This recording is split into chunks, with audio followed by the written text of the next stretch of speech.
Coucou, je t'emmène voir quelques dessins et tableaux que j'ai réalisés ces dernières années. Dans ma cuisine, on peut retrouver les deux premiers. Ils datent de 2013 et je les ai faits en vacances au Sénégal. De petits ateliers étaient proposés, c'était l'occasion de découvrir un nouveau style de dessin. Mais du coup, ce n'est pas moi qui ai fait la composition, ni le choix des couleurs. J'ai bêtement suivi les instructions. Mais même s'ils ne sont pas très personnels, je les aime beaucoup car ils représentent de beaux souvenirs.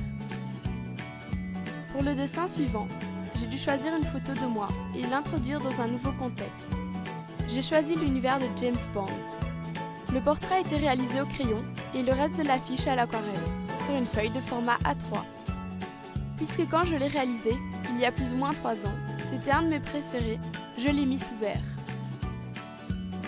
Nous en arrivons à mon premier vrai tableau. J'entends par là le premier que j'ai composé et réalisé moi-même sur une toile. Il a été fait à partir d'une photo, à l'aquarelle puis retravaillé au pastel sec.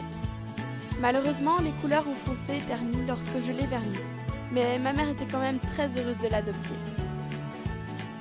L'année passée, j'ai fait un tout autre tableau, bien moins travaillé et même carrément improvisé. J'avais acheté un kit de colle 3D et je voulais le tester. Et puisque j'en avais mis partout sur le tableau, j'ai joué le jeu à fond en le transformant en coulée de sang. Après, je me suis mise à tester tout ce qui me passait sous la main. Aquarelle, acrylique, encre et tampon, j'ai même fini au vernis. Au cours de dessin, on a commencé par un petit autoportrait où dans nos cheveux apparaissait un tas d'objets. J'ai dessiné tout ce qui me passait par la tête. En fin de compte, je trouvais que cette encre noire manquait un peu de fantaisie, alors je me suis fait une petite coloration. Après, on a voulu travailler sur du papier noir. Du coup, on a fait des yeux de reptiles. Je ne sais pas exactement lequel j'ai choisi, mais j'aime bien le fait qu'il ressemble à un dragon. Je trouve juste que ces couleurs ne ressortent pas assez sur le papier foncé.